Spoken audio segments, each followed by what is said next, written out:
Hi there, my name's Matt Getty.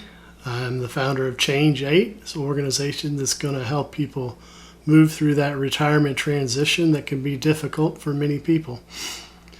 You didn't retire from a job, you retired from an identity. That's the title of this video. We'll see how it goes.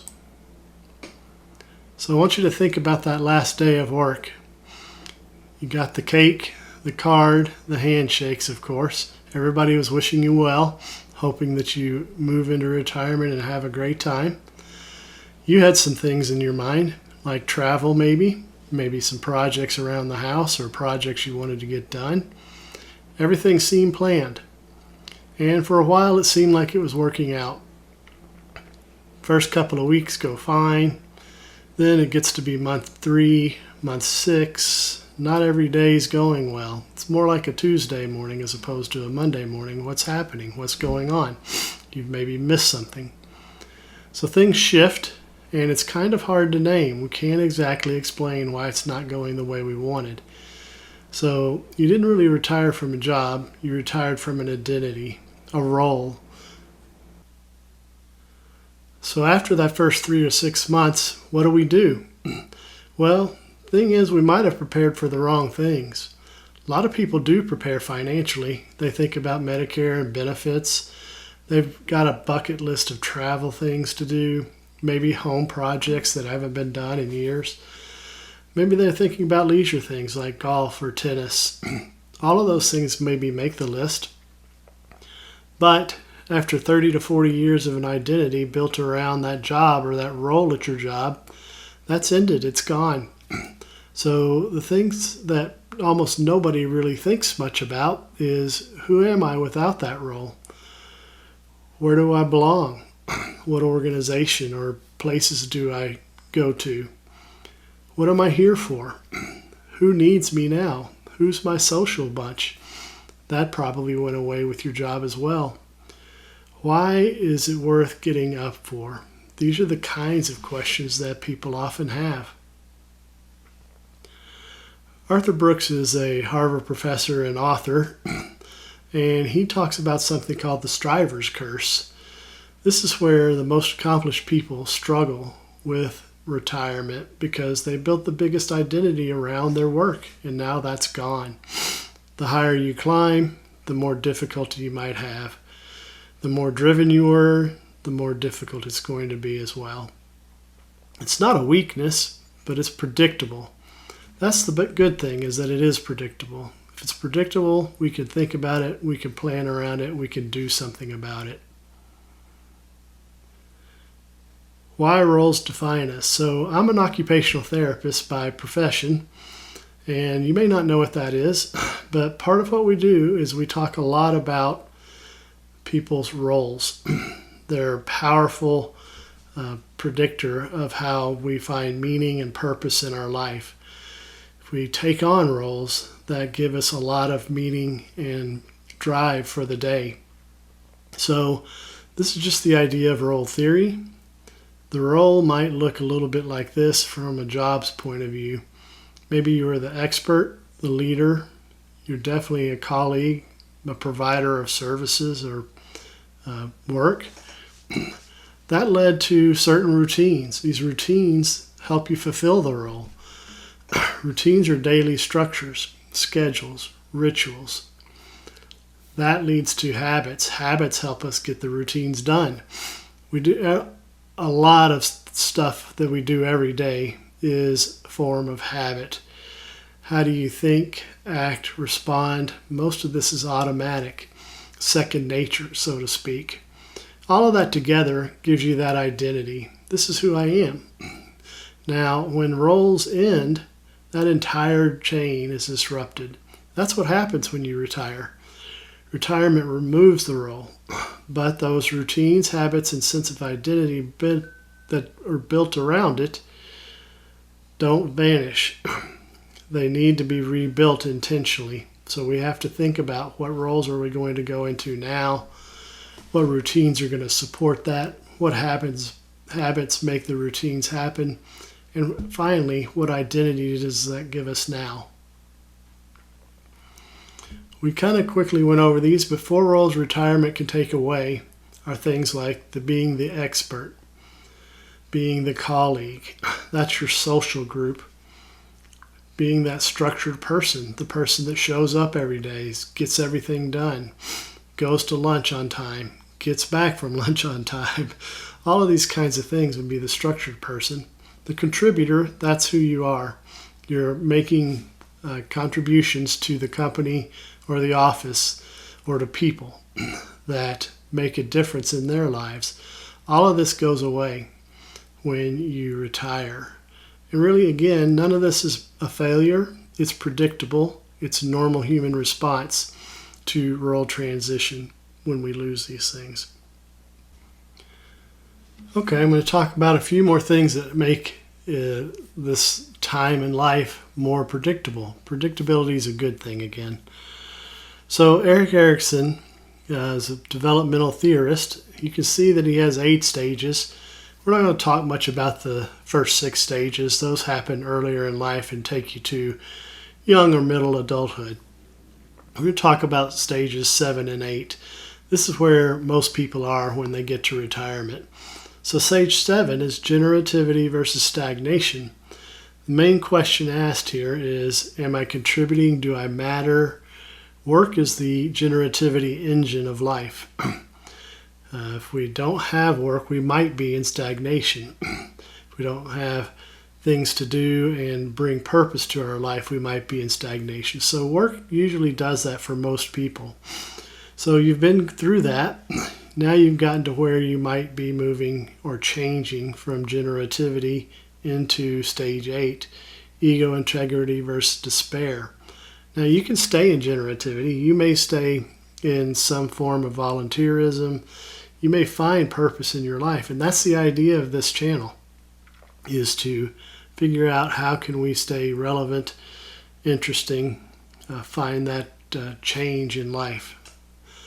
But we do go into that final stage called ego integrity versus despair.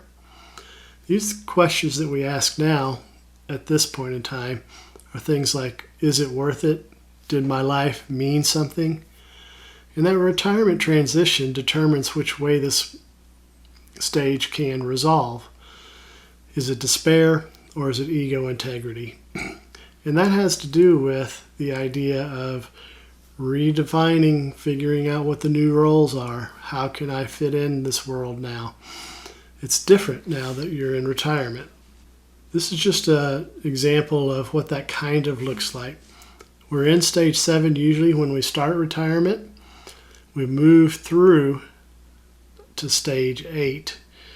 It's not something that happens overnight or even over a year or two necessarily. It's something that you work on, and you're going to figure out what your new role or set of roles are. Then that's what the transition is.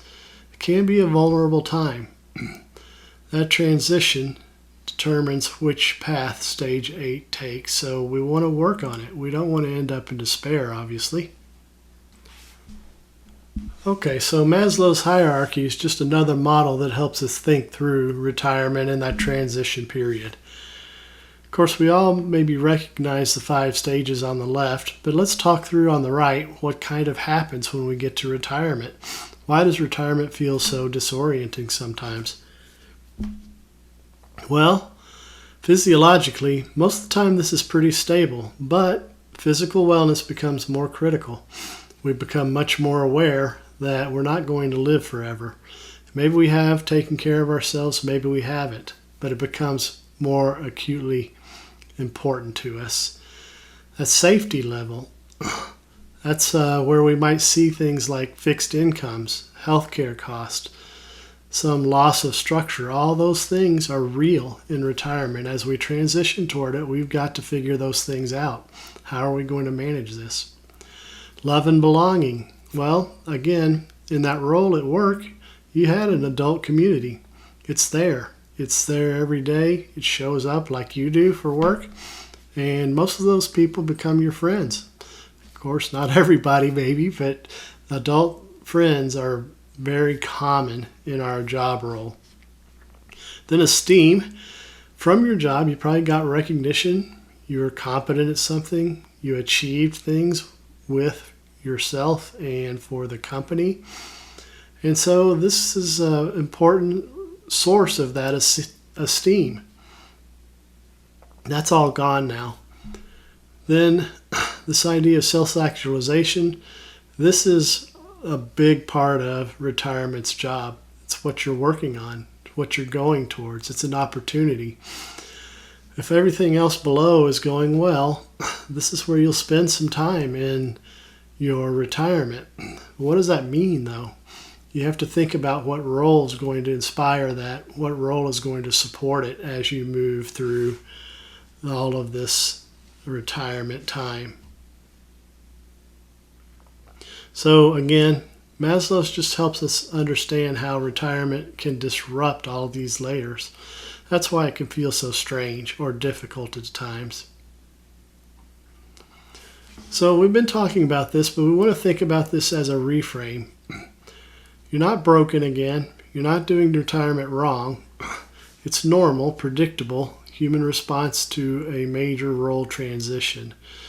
We're going to go from that role loss to role reconstruction. That's what I've been trying to explain or describe. Is that we've got to find how we're going to readjust this very important role that you've lost from your job. That's what ChangeEight's here to do.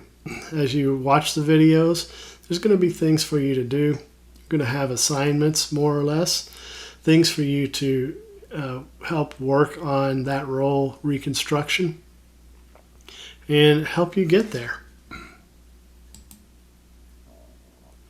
Arthur Brooks again, he talks about something called the second curve, and he starts with the idea of two types of intelligence. You may have heard of these. Fluid intelligence, this peaks in your 30s and 40s. It's things like the speed and novel problem solving that you brought to your work, raw computational power, that kind of thing, adapting to new challenges quickly. This tends to fade a little bit with age. Crystallized intelligence, however, grows with age. These are words that you would think of like wisdom, synthesis, overall pattern recognition, and it shows itself in things like teaching, mentoring, and coaching. So as you think about your role reshaping, you might think about those things. How can you be a teacher, a mentor, or a coach? What's that deep knowledge or expertise that only you really have? It comes from your life of experience, and it improves and grows with age. Take advantage of that as you think about your role in retirement. That may be the transition that you need to make. Okay, so your next step, you want to think about this some. What role do you miss most? Would it be the expert, the mentor, the one people counted on? I want you to think about those things. I want to also invite you to subscribe, like the channel, come back next time. I want to know in the comments, what role did you miss most? Let's get a little discussion going in the community area. Also, there's a free ChangeEight quick check. It only takes about 3 minutes, only about 10 questions. It just gives you an idea where you want to start first. We're going to talk about the 8 dimensions of wellness as we get into more of these videos. So what area would you maybe be needing to work the most on? That's the idea. Simple, fast, quick check will help you figure that out. So that's going to be in the description. And again, remember to help me by subscribing and liking the channel. Thanks so much. Appreciate it.